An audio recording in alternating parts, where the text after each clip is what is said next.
दे हम क्या दे निशानी ये है मुश्किल। হসপিটালের বেডে নির্লস ভঙ্গিতে শুয়ে আছে তে। তার ঠিক পাশের কেবিনে অবস্থান করছেন মিস্টার গংইউ। ইমার্জেন্সি অপারেশন থিয়েটারে জসিমের অবস্থান। অপারেশন চলছে বিগত ঘন্টা ধরে। ক্ষতবিক্ষত অবস্থা তার। থেকে বাঁচাতে গিয়ে জোরালোভাবে মাথায় আঘাত পেয়েছে সন্ত্রাসীদের হাতে। প্রচুর রক্তক্ষরণ হয়েছে।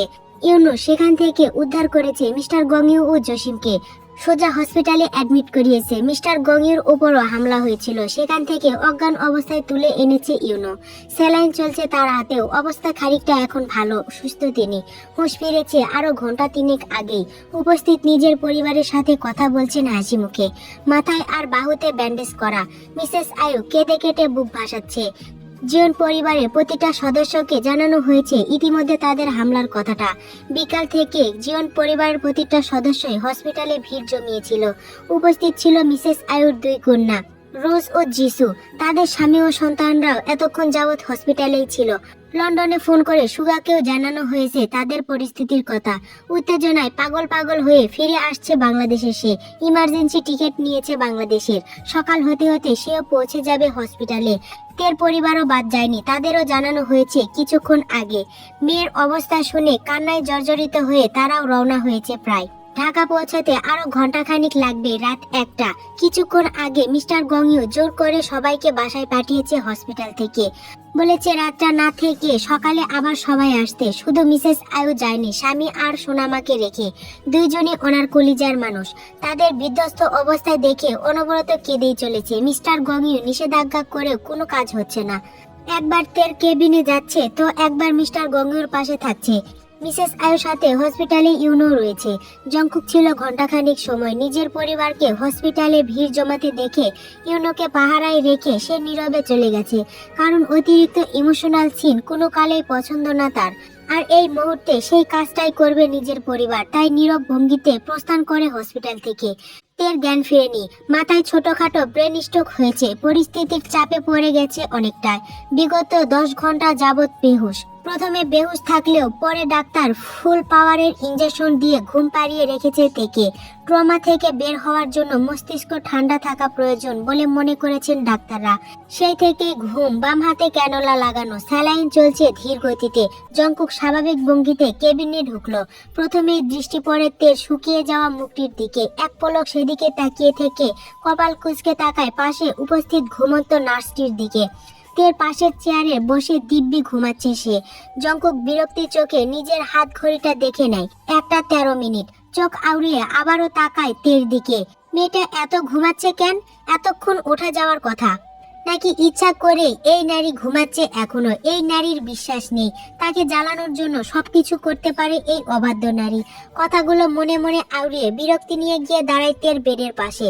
থেকে এক পলক পরক করে দৃষ্টি আকর্ষণ করে বয়স্ক নার্সটির দিকে। গলা খাকিয়ে বিরক্তি স্বরে ডেকে ওঠে নার্সটিকে।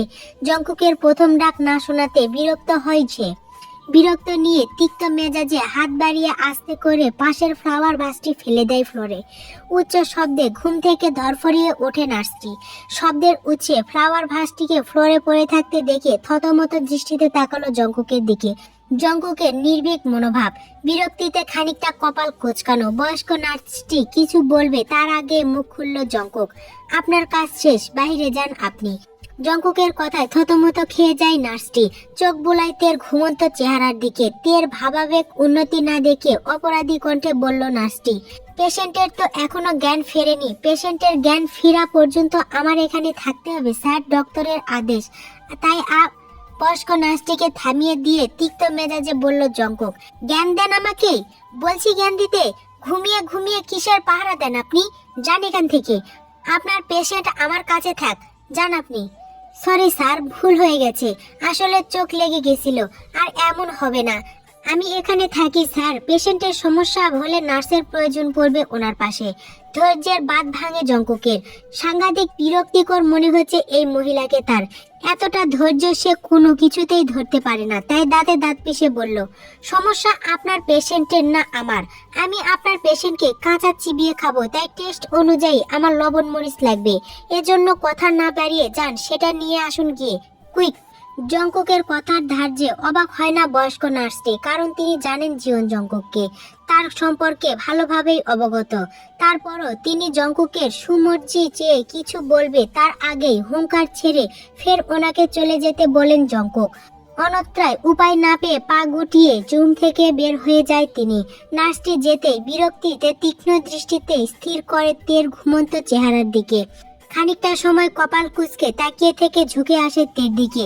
তের বেডের দুই পাশে দুহাত রাখে, নিজের দুহাতের মধ্যস্থ করে তেকে গভীর দৃষ্টিতে চোখ বোলায় তের শুকনো মায়াবী চেহারার দিকে। জংকুক নির্ভীকভাবে ফের কপাল কুঁচকালো। তের উপর আছড়ে পড়ল তার উষ্ণ গরম নিঃশ্বাস। খানিকটা সময় যেতে হালকা নড়ে ওঠে তে, হয়তো জ্ঞান ফিরছে। হলোও তাই। অল্প সময়ের ব্যবধানে পিটপিট করে ধীরেস্তে তাকালো তে। চোখ মেলে তাকাতে প্রথমে দৃষ্টিগোচর হলো জংকুকের কুঁচকানো তীক্ষ্ণ দৃষ্টির মাঝে। নিজের মুখ বরাবর ঝুঁকে আছে জংকুক। তের দৃষ্টি সেদিকে স্থির হয়। এক দৃষ্টিতে তাকিয়ে থাকে জংকুকের মুখশ্রীতে। গভীর ঘুম থেকে ওঠায় বুঝতে পারছে না নিজের অবস্থানের কথাতে। এক মুহূর্তের জন্য কিছুই মনে করতে পারে না সে। কয়েক সেকেন্ড সময় নিয়ে জংকুকের দিকে তাকিয়ে থাকতেই একে একে মনে পড়ল সবকিছু। সাথে সাথে আতঙ্কিত হয়ে যায় জংকুকের চেহারা দেখে।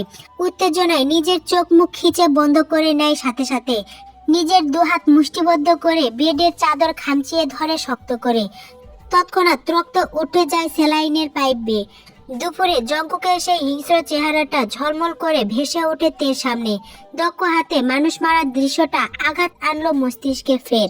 জংকুক সেদিকে কপাল কুঁচকে তাকিয়ে থেকে চোখ বোলায় তের বাম হাতের রক্ত ওঠা ক্যানোলার দিকে। পাইপ বেয়ে রক্ত স্যালাইনে উঠতে দেখে দৃষ্টি ঘুরালো তের ভয়ার্ত মুখের দিকে। জংকুক নির্ভীক, মাত্রাতিক স্বাভাবিক তার ভঙ্গি। তের ভয়টা সে বুঝতে পেরেছে। ভয় পাওয়াটাও অস্বাভাবিক কিছুই নয়, কিন্তু তারপরও সেটা পছন্দ হয় না জংকুকের। তার মতো গ্যাংস্টারকে ডেঙাতে ভয় লাগে না, অথচ সামান্য লাশ দেখে বেহুশ 10 ঘন্টা। বিষয়টি আসলেই বিরক্তিকর জংকুকের কাছে। গম্ভীর তপ্ত শ্বাস ফেললো তের মুখের উপর। সঙ্গে সঙ্গে কেঁপে উঠল তেকে কাঁপতে দেখে বাঁকা হাসলো জংকুক।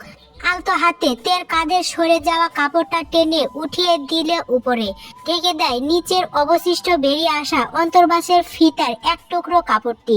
জংকুকের হালকা হাতের ছোঁয়ায় আবারও তে কেঁপে ওঠে। আরো খানিকটা তের দিকে ঝুঁকে পড়ে জংকুক। তের কানের কাছে মুখ গুজে কণ্ঠ খাদে নামিয়ে বলে, নাইস কালার।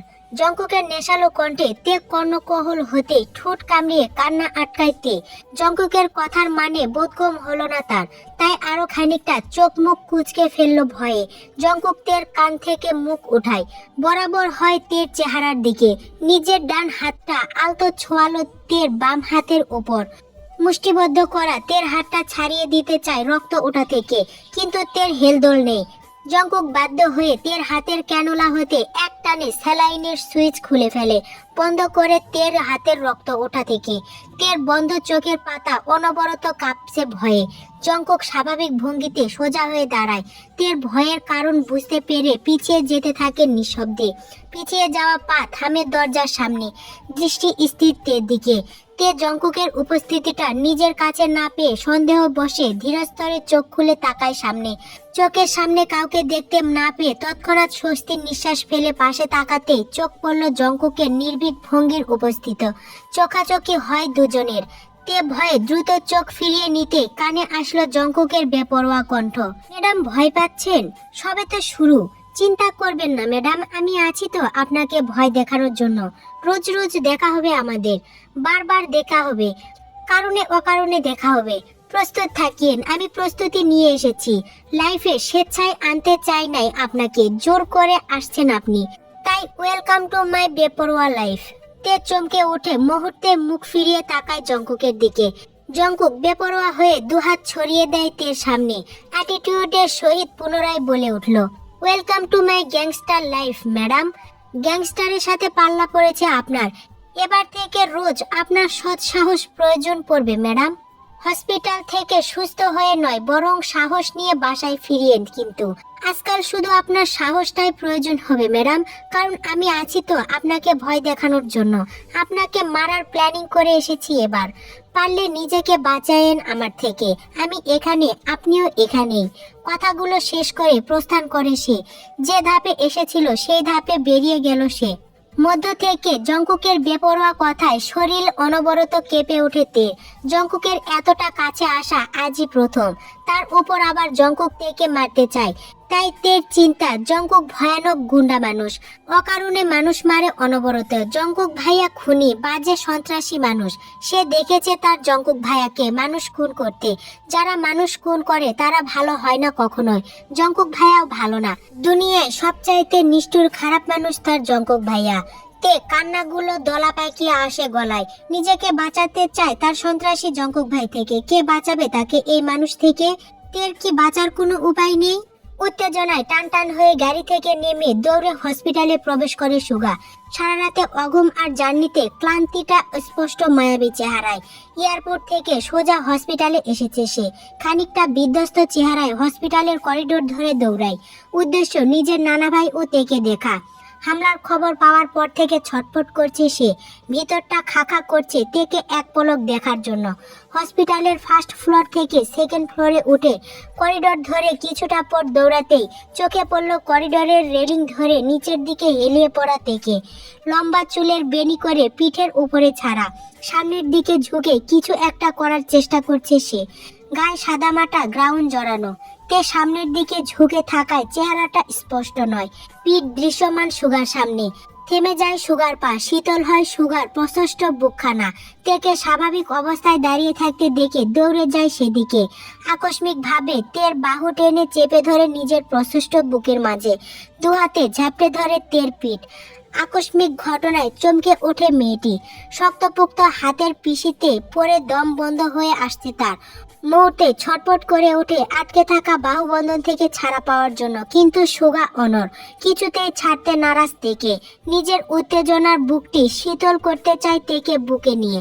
মেয়েটি ছটফট ও সুগার বোধগম হচ্ছে না। এক পর্যায়ে মেয়েটি ছাড়া পাওয়ার জন্য ছটফট করতে করতে ভয়ার্থ কণ্ঠে বলে, ছাড়ুন।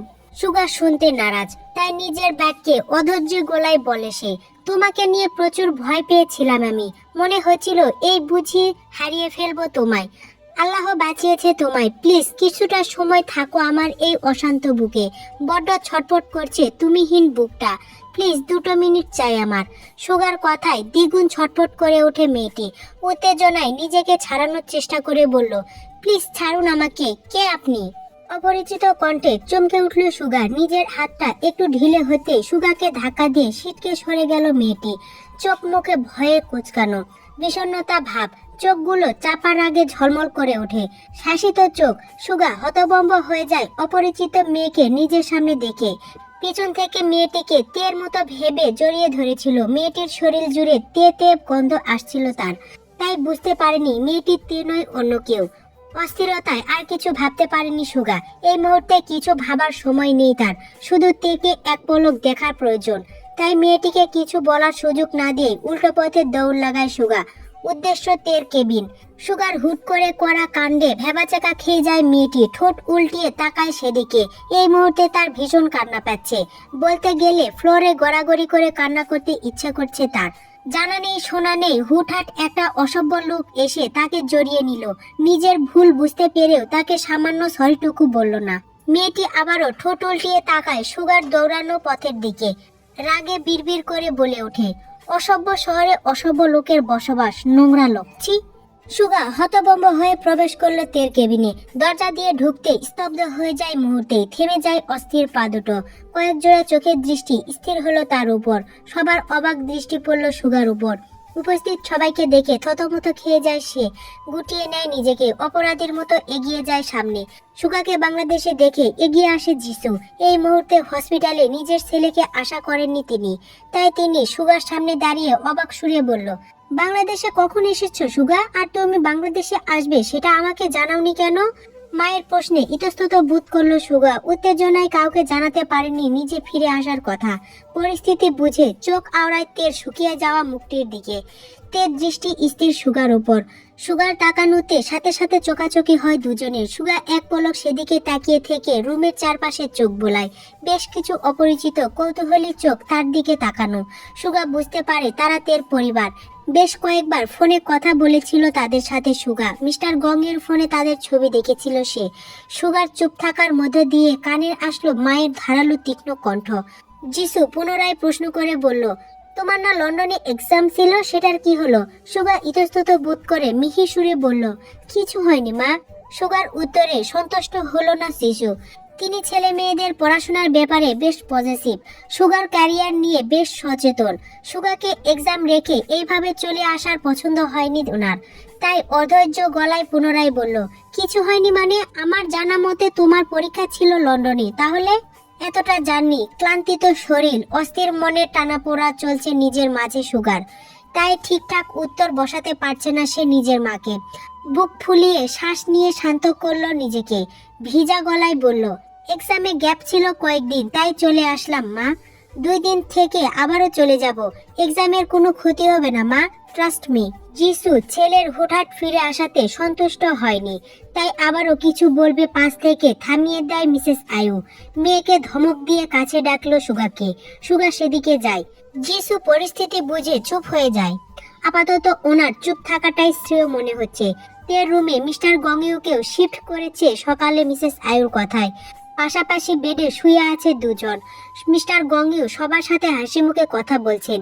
তে নিজের মায়ের হাতে গরম গরম স্যুপ খাচ্ছে, আবার বারবার আর চোখে সুগাকে দেখছে। এখন খানিকটা সুস্থ তে। তের পরিবার হসপিটালে আসতে আসতে রাত 3টা বেজে গেছে। সেই থেকে তারা হসপিটালেই আছে। তের মা মিসেস জিন বেগম সবার সাথে হাসি মুখে কথা বললেও মিস্টার আরএম নিজের মেয়েকে ছাড়া অন্য কারোর সাথে কথা বলছেন না। অন্তত গম্ভীর মুখে বসে আছেন মেয়ের পাশে। প্রয়োজন ছাড়া নিজের স্ত্রীর সাথেও কথা বলছেন না তিনি। এতে করে তের মা মিসেস জিন স্বামীর এমন কাজে সবার সামনে খানিকটা ইতস্তত বোধ করলেও কিছু বলে না নিজের স্বামী মিস্টার আরএমকে। বললেও কিছু হবে বলে মনে করছেন না তিনি। স্বামীর মনের চাপা রাগটা বুঝতে পারেন তিনি জিয়ন পরিবারকে নিয়ে। মিস্টার আরএম অনেক স্ট্রিক্ট মানুষ, সোজা সাপটা কথাবার্তা ওনার, অন্তত গম্ভীর নাই চলাফেরা তার। মিসেস জিন দীর্ঘ নিঃশ্বাস ফেলেন। কবে যে সবকিছু ঠিকঠাক হবে সেই আশায় বুক বেঁধে আবারও চামচ ভরা স্যুপ তুলে দেয় তীর মুখে। মিস্টার গংইউর পাশে মিসেস আয়ু হাসি মুখে বসা, বাবার পায়ের কাছে রোজ বসা। যিশু দাঁড়ানো। সুগা গুটি পায়ে এগিয়ে চেয়ার টেনে বসে মিস্টার গংইউর বেডের পাশে। হালকা ঘাড় ঘুরিয়ে তেকে এক পলক দেখে নিয়ে তাকালো মিস্টার গংইউর মুখের দিকে। সে কিছু বলবে তার আগেই প্রশ্নের সম্মুখীন হয় মিস্টার গংইউর। তিনি দুষ্ট হেসে ভ্রু নাচিয়ে বলল, ডাক্তার সাহেবের আমার জন্য এত ভালোবাসা? এক রাতে সোজা লন্ডন থেকে বাংলাদেশে? Not bad. এই ভালোবাসার দাবিদার কি আমি একাই, নাকি আরো কেউ সংযুক্ত আছে আশেপাশে ডাক্তার সাহেব? সুগা ইতস্তত বোধ করে, খানিকটা লজ্জাও পায় মিস্টার গংইউর কথায়। মিস্টার গংইউর কথায় স্পষ্ট সবাই সুগার পাগলামোর কারণ ধরতে পেরেছে। তেকে ঘিরে উত্তেজনা বুঝতে পেরেছে। তের সাথে তার এঙ্গেজমেন্টের বিষয়টা জিয়ন পরিবারের সবাই জানলেও তের পরিবারের এখনো অবগত নয়। তাই তারা বিষয়টি ভুল বুঝতে পারে এমনটা ভেবে আর চোখে পাশে তাকায় সুগা। তেও জিন বেগমের দৃষ্টি তার উপরে। কিন্তু মিস্টার আরে মেয়ের পাশে চেয়ারে বসে পত্রিকা পড়ছেন দিব্যি। সেদিকে আপাতত তার খেয়াল নেই, মনোযোগী নয় জিয়ন পরিবারের কারো কথায়। পরিবেশটা স্বাভাবিক দেখে লাজুক হেসে মাথা চুলকায় সুগা। প্রতি উত্তরে কথা ঘুরিয়ে বলে, এখন কেমন আছো নানু ভাই? ডাক্তার সাহেব কি নিজের কথা ঘুরাচ্ছে? ওহ, তার মানে ভালোবাসা ভাগে আরো কেউ আছে, তাই তো? সুগা ইতস্ততায় ঘাড় ঘুরিয়ে নিজের মায়ের দিকে তাকায়। মিস্টার গংইউ যে তার পরিস্থিতির মজা নিচ্ছে ভালোই বুঝতে পারছে সে। তবে সেও ছেড়ে দেওয়ার পাত্র নয়। কিন্তু পরিস্থিতির চাপে পড়ে ভদ্র সাজতে হচ্ছে তাকে। নিজের মা আর তের পরিবার পাশে আছে বলে মিস্টার গংইউর কোনো কথার উত্তর বসাতে পারছে না সে। আর সেই সুযোগটাই লুফে নিচ্ছে মিস্টার গংইউ। দুজনের মধ্যে বেশ দুষ্টমিষ্টির সম্পর্ক সবার জানা। মিসেস আয়ু মিটিমিটি করে হেসে ওঠে। যিশু ছেলের পরিস্থিতি বুঝে বলে উঠল মিসেস আয়ুকে, মা আমি বাইরে যাচ্ছি একটু, মালাকে বলেছিলাম তোমাদের খাবার আনতে। ফোন করে দেখি কোথায় আছে মেয়েটা। আপা তুই আয় তো আমার সাথে একটু বাহিরে। যিশুর কথায় রোজ উঠে দাঁড়ায়। দরজা দিয়ে বের হয়ে যেতেই পিছন থেকে ডেকে উঠল মিসেস আয়ুব, সুজিকে একটু রুমে পাঠিয়ে দিস তো। সুজির সাথে জিমিনও চা খেতে গেছে, মেয়ে দুটোকে ভিতরে পাঠিয়ে দিস কেমন? আচ্ছা মা। যিশু চলে যেতে নিজের মাঝে খানিকটা সহজ হয় সুগা। চোখ ঘুরিয়ে তাকায় মিস্টার গংনিউর দিকে। দুষ্টমি রেখে সিরিয়াস ভঙ্গিতে কপাল কোঁচকায় সে। তীক্ষ্ণ দৃষ্টিতে বলল, কাল কি হয়েছিল নানা ভাই? হামলাকারীরা কারা ছিল বলতে পারো কিছু? মুখের ভঙ্গি বদলে যায় মিস্টার গংনিউর। তিনি ভয়ার্ত চোখে তাকায় তের দিকে। তের চেহারায় ভয়টা স্পষ্ট, চুপসে আছে নিজের মাঝে। সুগার কথার প্রশ্নে নিজের মাকে শক্ত করে চেপে ধরে মুহূর্তে। মেয়ের ভয়ের কারণ বুঝতে পেরে মিসেস জিন দুহাতে জড়িয়ে নেয় তেকে। তার সাথে সাথে পত্রিকা থেকে চোখ তুলে তাকায় মিস্টার আরএম। মেয়ের হঠাৎ এতটা ভয়ের কারণ বুঝতে পারছে না। তীক্ষ্ণ সন্দেহ দৃষ্টি নিক্ষেপ করলো তের দিকে। ওনাকে জীবন পরিবার থেকে বলা হয়েছে যে তের ছোটখাটো অ্যাক্সিডেন্টের কথা। কাল তেকে নিয়ে ব্রাহ্মণবাড়িয়াতে ফেরার সময় ছোটখাটো ঝামেলা হয়েছিল রাস্তায়। এতটা জানিয়েছে মিস্টার আরএম কে মিসেস আয়ু। বিস্তারিত কিছুই জানেন না তিনি। বিস্তারিতটা কেউই জানে না, এমনকি মিস্টার গংইও না। হামলা হওয়ার সময় তের সাথে তিনি ছিলেন না, তাই কাল তের সাথে ঠিক কি কি হয়েছিল সেটাও কেউ জানে না, শুধু ড্রাইভার জসিম জানে। কিন্তু জসিম এই মুহূর্তে আইসিইউতে ভর্তি আছে। আর বাকি রইল জঙ্কুক, সেও কাউকে কিছু বলেনি, শুধু বলেছে রাস্তায় ছোটখাটো ঝামেলা হয়েছিল, সেখানটায় আহত হয়েছিল সবাই। এক কথায় অ্যাক্সিডেন্ট বলে চালিয়েছে জঙ্কুক, ব্যাস এতটাই জানে সবাই। কিন্তু সে তো সবটা অবগত। মুহূর্তেই তার চোখে ভেসে ওঠে কালকের মর্মান্তিক ঘটনা। ভয়ে সিটিয়ে যায় মায়ের বুকে। অশ্রুসিক্ত চোখ ঝলমল করে ওঠে মুহূর্তেই। মিস্টার গংইউ সেদিকে তাকিয়ে কিছু বলবে তার আগে মুখ খুলল মিসেস আয়ু। তিনি শান্ত ভঙ্গিতে বলে ওঠে, হামলাকারীরা কারা ছিল জানি না, তবে জঙ্কুক বলেছে ছোটখাটো অ্যাক্সিডেন্ট হয়েছিল নাকি রাস্তায়। আর ইউনো বলল তোর নানা ভাই নাকি গাড়িতে না থাকায় আহত হয়েছে মাঝ রাস্তায়। জসিম নাকি গাড়ির সামনে বসা ছিল, তাই বেশ আহত হয়েছে কাঁচ ভাঙা ঢুকে। তে গাড়ির পিছনে থাকায় নাকি তেমন কিছু হয়নি ওর। আঘাতও পায়নি, শুধু মাথায় একটু করে আঘাত পেয়েছে। কিন্তু তের জন্য এমন পরিস্থিতিটা প্রথম ছিল বলে মস্তিষ্কের চাপ পেয়েছে একটু বেশি। ট্রমাতে আছে এখন, ডক্টর বলেছে সেটা কাটাতে বেশ কয়েকদিন সময় লাগবে সুস্থ হতে। আপাতত কথা বলতে পারছে না, বাকিটা বিস্তারিত করে কিছু বলতে পারছি না আমি। তুই নিজে চেক করে নিস রিপোর্টগুলো, বুঝে যাবি। মিসেস আয়ুর কথায় চমকে ওঠে সুগা। দ্রুত পাশ ফিরে তাকায় তের দিকে। সে ডাক্তারি সবকিছু সম্পর্কে অবগত। ছোটখাটো বিষয় নিয়ে কখনোই পেশেন্ট ট্রমাতে যায় না, কিন্তু মিসেস আয়ুর কাছে বিষয়টি ধোঁয়াশা। তাই তিনি ডাক্তারের সম্পূর্ণ কথাগুলো গুছিয়ে বলতে পারেননি সুগাকে। যতটুকু মনে ছিল ততটুকু বলে গেছে সুগাকে। সুগা হাসফাস করতে লাগলো। তের এমন পরিস্থিতিতে সুগা পাশে ছিল না বলে নিজের মাঝে তীব্র অপরাধবোধ জন্ম নিল। তের পাশে একটু করে বসতে চায় সে, নীরব ভঙ্গিতে কথা বলতে চায় দুই চারটা, নিজের মনকে শান্ত করতে চায় তের সাথে কথা বলে, কিন্তু তার কিছুই করতে পারছে না তের উপস্থিতি পরিবারের জন্য। সুগা অসহায় দৃষ্টি বোলায় তের দিকে, দীর্ঘ নিঃশ্বাস ফেলে নিজের মাঝে। আপাতত তার তের সম্পূর্ণ রিপোর্টগুলো চেক করা প্রয়োজন, তখনই বুঝতে পারবে তের বর্তমান অবস্থান, কোন কন্ডিশনে আছে তের মস্তিষ্ক। কিন্তু জঙ্কুকের এই অসময়ে বাংলাদেশে উপস্থিতিটা খানিকটা অবাক করে সুগাকে। তাই চমকিত ভঙ্গিতে বলল, জঙ্কুক বাংলাদেশে নানুমা? কখন এসেছে? আর ঝামেলার সময় জঙ্কুক ওদের কিভাবে পেল? জানি না, তবে জঙ্কুকই সবাইকে হসপিটালে নিয়ে এসেছে, আমাকেও ফোন করে জানিয়েছে সবটা। পরিস্থিতির উত্তেজনায় পড়ে জঙ্কুককে কিছুই জিজ্ঞাসা করা হয়নি আমার। এখন কোথায় আছে ও? অফিসে হয়তো, আমি একটু আগে ফোন করেছিলাম, বলল অফিসে যাচ্ছে নাকি সে। তার মানে জঙ্কুক কয়েকদিন থাকবে বাংলাদেশে নানুমা? হতাশ কণ্ঠে বলল মিসেস আয়ু। ঠিকঠাক বলতে পারছি না, তবে আশা করছি, ওকে জোর করা মুশকিল। কথাগুলো বলে আর চোখে তাকায় মিস্টার আরএমের দিকে। তিনি জঙ্কুকের কথা বলতে শুনে পুনরায় মনোযোগী হয় নিজের পত্রিকা পড়ায়। জঙ্কুক সম্পর্কে কোনো কিছু শুনতে ইচ্ছুক নয় তিনি। মেয়ের জামাই হিসাবে জঙ্কুককে ওনার পছন্দ না। জঙ্কুককে ছোটবেলায় পছন্দ করলেও জঙ্কুকের বড় বেলায় সেই পছন্দটা বিরক্ততায় পরিণত হয়েছে ওনার কাছে। তাই তিনিও সুযোগ সন্ধানে আছে। একটা সুযোগ পেলে নিজের মেয়েকে নিয়ে যাবেন এই জীবনবাড়ি থেকে। কখনো ছায়াও মারাতে দিবেন না মেয়ের এই জীবনবাড়ির কাউকে। জঙ্কুককে তো আরো আগেই না। এমন উগ্র বেপরোয়া ছেলে কোনো কালেই পছন্দ না ওনার, কিন্তু তিনি ওয়াদাবদ্ধ। মৃত মানুষকে দেওয়া ওয়াদা রাখতে আজকে মেয়ের সাথে এই নিষ্ঠুর আচরণ ওনার। নয়তো জঙ্কুকের মতো ছেলেকে কখনোই তিনি মেয়ের জামাই হিসাবে মেনে নিতেন না, অবশ্য কখনো মানবেন না। মিসেস আয়ু মিস্টার আরএমের বিরক্ত মাখা ফেস দেখে দীর্ঘশ্বাস ফেলে। জঙ্কুককে পছন্দ না তার সেটা জানা মিসেস আয়ুর, কিন্তু তের সাথে জঙ্কুকের সম্পর্ক নেই এই ভয়ে বলতে পারেন না তিনি। তেকে নিজের সাথে করে নিয়ে যাবেন বলে তাই তো তাড়াহুড়ো করে সুগার সাথে বিয়ে দিতে চায় তিনি। কিন্তু সুগার বলা কথার জন্য চুপ করে আছেন তিনি। এবার আল্লাহ জানে পরিস্থিতিটা কোন দিকে যায়, শেষ পর্যন্ত কি হয় তাদের জীবনে। মিসেস আয়ু দীর্ঘ নিঃশ্বাস ফেলে সুগাকে পুনরায় বলল, ছেলেটা একা বাসায়, এতদিন পর বাড়িতে এসেছে ছেলেটা, আমরা সবাই ওর সাথেই সময় কাটাতে চাই। তুইও অনেকটা পথ জার্নি করে এসেছিস, জীবন বাড়ি থেকেই বাকি চিকিৎসা হবে দুজনের দরকার পড়লে, তবুও বাড়িতে নিয়ে যাওয়ার ব্যবস্থাটা করে দে আজই।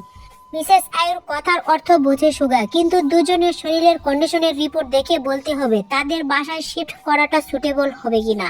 সে ডাক্তার মানুষ, সবকিছু বুঝে খানিকটা অসম্মতি জানাতে চায় মিসেস আয়ুর কথায়, কিন্তু মাঝখান থেকে থামিয়ে দেয় মিস্টার গঙ্গিউ। তিনি স্ত্রীর কথায় সম্মতি জানিয়ে বলে, হ্যাঁ তোর নানুমা ঠিক বলেছে সুগা, আমরা বাকিটা চিকিৎসা বাড়ি থেকেই নিতে চাই। তুই শিফট করার ব্যবস্থা করে দে দ্রুত।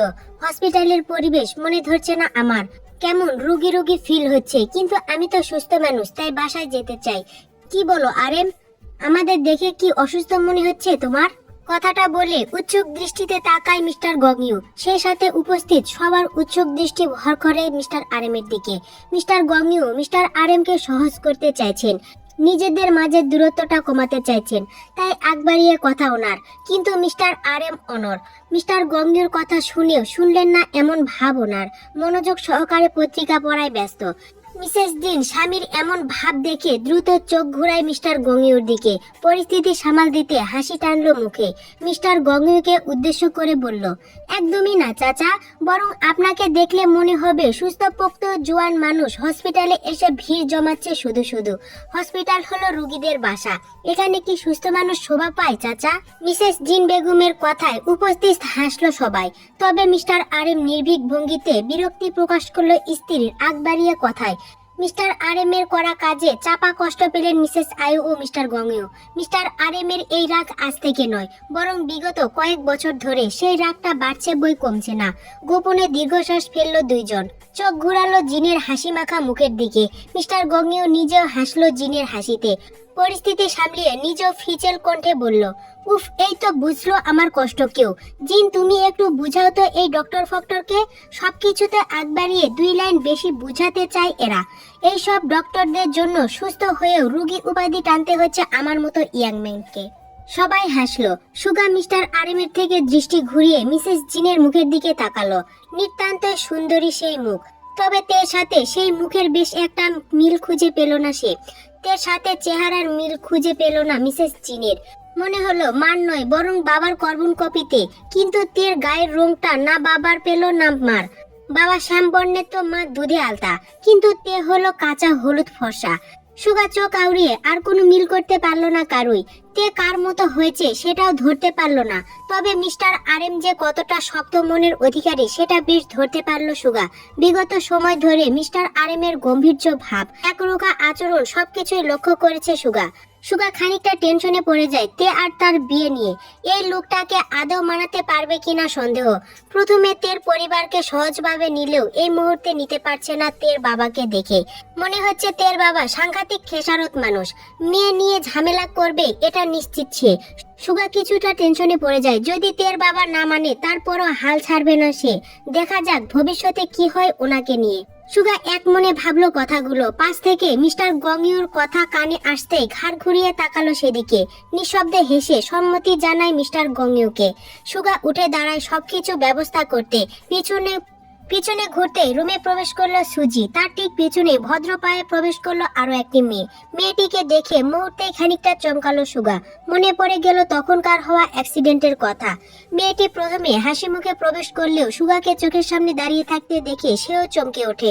থমথমে খেয়ে যায় জায়গায় দুইজনেই। সুজি বেশ হাসি মুখে কথা বলছে মেয়েটির সাথে। সুগা সেদিকে কপাল কুঁচকে তাকায়। কয়েক সেকেন্ডের ব্যবধানে কয়েক সেকেন্ডের ব্যবধানে জিসু ও মালাকে নিয়ে কক্ষে প্রবেশ করলো। বাসা থেকে খাবার আনিয়েছেন সবার জন্য, ঘরের খাবার। সুজি জিসুর সাথে এগিয়ে যায় সামনে, কিন্তু মেয়েটি ঠাই জায়গায় দাঁড়িয়ে আছে, নড়চড় নেই। খানিকটা হাঁসফাঁস করছে সুগাকে এখানে দেখে।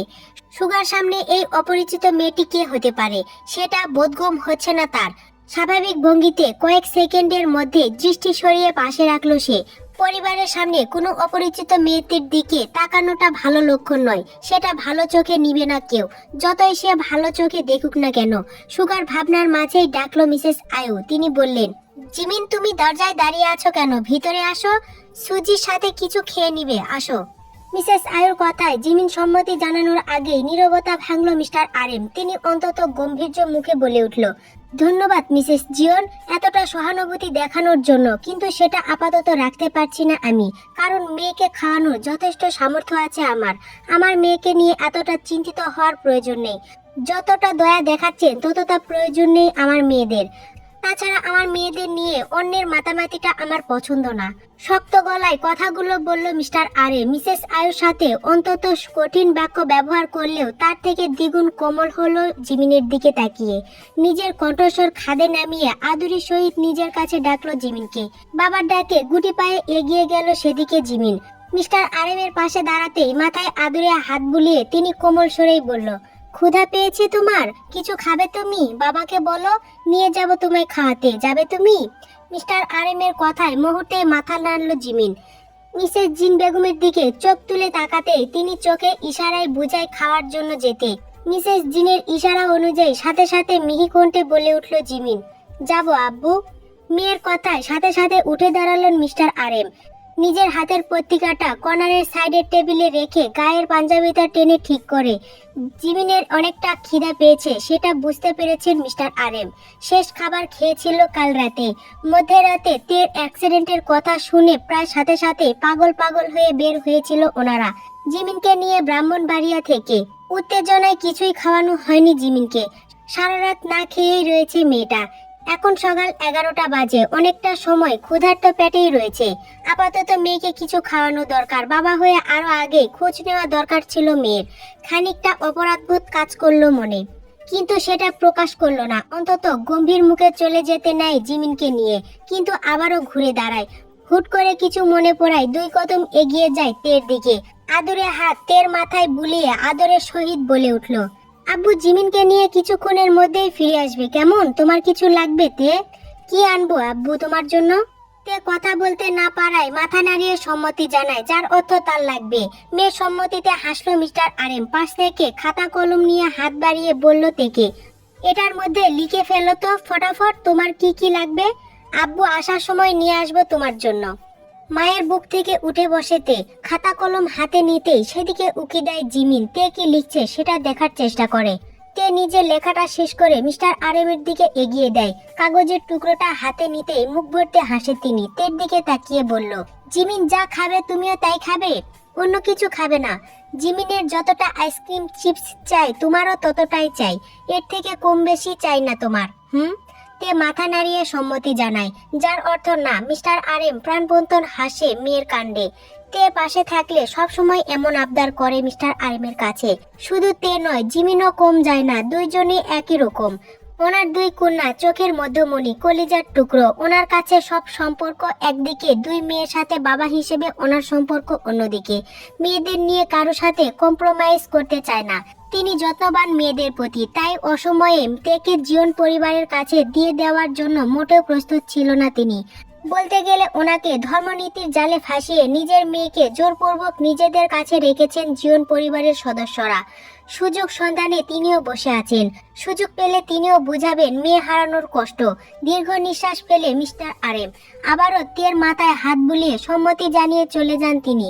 মিস্টার আরেম বের হয়ে যেতেই লাফ দিয়ে এগিয়ে আসে জিমিন। চুপচাপ দাঁড়িয়ে থাকা মেয়েটার চোখে মুখে মুহূর্তে ভেসে ওঠে চঞ্চলতা। হাত বাড়িয়ে চট করে গাল টানে তের।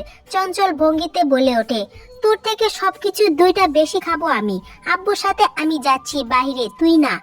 তাই খাওয়ার তালিকাও বেশি বেশি হবে আমার। গেলাম আমি, তুই বসে বসে আফসোস কর, যা। জিমিনের কথায় ক্ষেপ্ত দৃষ্টিতে তাকাইতে, যার অর্থ খবরদার আমার থেকে বেশি বেশি খাওয়ার চেষ্টা করবি না জিমিন, সমান সমান খাবি। তে রাগান্বিত চোখে ঠোঁট প্রসারিত করে হাসে জিমিন। পাশ থেকে মিসেস জিন দ্রুত তাড়া দিয়ে বলল, আচ্ছা যা, তুই বেশি বেশি খাস, এখন তোর আব্বু বাইরে অপেক্ষা করছে তোর জন্য, দ্রুত যা তুই, দেরি হলে আবার রাগ করবে, যা। মিসেস জিনের কথায় মুহূর্তেই তেকে জিভ দেখিয়ে ভেঙিয়ে দৌড় দেয় মিস্টার আরেমের পিছন পিছন। তে অসহায় ভঙ্গিতে তাকায় নিজের মায়ের দিকে। অসুস্থ না থাকলে নিশ্চিত মনে সেও যেত বাবার পিছন পিছন। মেয়ের অসহায় ফেস দেখে সান্ত্বনা দিল মিসেস জিন। তিনি বলল, তোর আব্বু বলেছে না জিমিন যা খাবে তাই আনবে তোর জন্য, তাহলে ব্যাস তাই আনবে তোর জন্য, একটুও কম বেশি করবে না দেখিস। এখন শুয়ে পড় তুই, আয় এদিকে। তে হালকা হাসলো, মায়ের কথা মনে ধরেছে ওর, তাই বাধ্য মেয়ের নাই শুয়ে পড়লো বেডে, গাল ফোলালো না আর। মিসেস জিন তেকে শুয়ে দিয়ে পাশে তাকাতে চোখে পড়লো কয়েক জোড়া চোখের বিষণ্ণতার দৃষ্টি। তিনি খানিকটা ইতস্তত বোধ করলেন, স্বামীর করা কাণ্ডে বারবার লজ্জিতও হচ্ছে, কিন্তু তিনিও নিরুপায়। স্বামীর মুখের উপর কথা বলার সাধ্য ওনার নেই, তাই অপরাধীর গলায় ক্ষমা চাইলেন সবার কাছে স্বামীর হয়ে। মিসেস আয়ু দৃষ্টি ছলছল, অশ্রুতে টইটম্বর হয়ে আছে আখিজোড়া। উপস্থিত সবাই এতক্ষণ মুগ্ধ দৃষ্টিতে তাকিয়েছিল তের পরিপূর্ণ পরিবারের দিকে। মিস্টার আরে মেয়েদের সাথে কতটা প্রাণবন্তর ও যত্নশীল সেটা মুগ্ধতা নিয়ে দেখছিল তারা। মিসেস আয়ু বুঝতে পারে মিস্টার আরেমের মনের ব্যথা। ওনাদের জন্য মিস্টার আরেমের সাজানো সুন্দর পরিবার সংসারটা অপূর্ণ হয়ে আছে, কিন্তু তারাও নিরুপায়। তেকে ছাড়া জীবন পরিবারটাও তো অপূর্ণ। তেকে ফিরিয়ে দিলে তারা স্বামী স্ত্রী থাকবে কি নিয়ে? তাই পরিস্থিতির দায়ে তারাও স্বার্থপর, দরকার হলে আরো হবে স্বার্থপর। তারপরও তেকে দিবে না মিস্টার আরেমের সাথে যেতে। মিস্টার আরেমও তো একা নেই, তার তো আরো একটা মেয়ে আছে। তাদের ভালো থাকার কারণ এখন জিমিন, তাহলে তিনি কেন তেকে ফিরিয়ে দিবে তাদের কাছে? না, তিনি দিবেন না, কিছুতেই না। মনকে শক্ত করে তাকায় সামনে সুগার দিকে আহত দৃষ্টিতে, যার অর্থ, সুগা পারবি তো তের পরিবারকে রাজি করাতে? পারবি তো তুই আমার সোনামাকে আমার কাছে রাখতে? সুগা মিসেস আয়ুর দৃষ্টি বুঝতে পেরে চোখের ইশারায় আশ্বস্ত করে, যার অর্থ সে আছে। দুজনের চোখে চোখে কথা হয়ে বের হয়ে যায় সুগা। মাথায় তার অন্য চিন্তা। অপরিচিত মেয়েটি তের বোন সেটা সে নিশ্চিত, কিন্তু কখনো এই মেয়েটির সম্পর্কে অবগত ছিল না সে। কেউ বলেনি তের সমবয়সী একটা বোন আছে। আচ্ছা, মেয়েটি কি তের যমজ বোন? তেরা কি টুইন্স বোন? দেখতে তো সেটাই মনে হলো সুগার। তার জন্যই হয়তো সকালের করা কাণ্ডে বুঝতে পারেনি কাকে জড়িয়ে ধরলো সে। মেয়েটির শরীর থেকে তেতে গন্ধটাও পাচ্ছিল সে। পিছন থেকেও একদম তের প্রতিচ্ছবি মনে হচ্ছিল তার। সুগা দীর্ঘ নিঃশ্বাস ফেলে। সকালের কাজের জন্য অনুতপ্ত সে, কিন্তু ভিতরে টানা পড়ার জন্য তখন সরি বলার সুযোগ পায়নি। আর এখন মেয়েটির চেহারা দেখে মনে হচ্ছে মেয়েটিও সুগাকে ভয় পাচ্ছে। মেয়েটিকে সকালের করা কাজের জন্য সরি বলতে হবে, সবকিছু মিটমাট করতে হবে। কোনো কিছু ইচ্ছাতে হয়নি, অনিচ্ছাকৃত পরিস্থিতি ছিল তখন। এখন সুযোগ পেলে সরি বলে দিবে মেয়েটিকে। যেহেতু সে তের বোন, তাই নিজেদের মাঝে কোনো ভুল বোঝাবুঝি চায় না সুগা। যদি এর জন্য তে সুগাকে ভুল বুঝে তো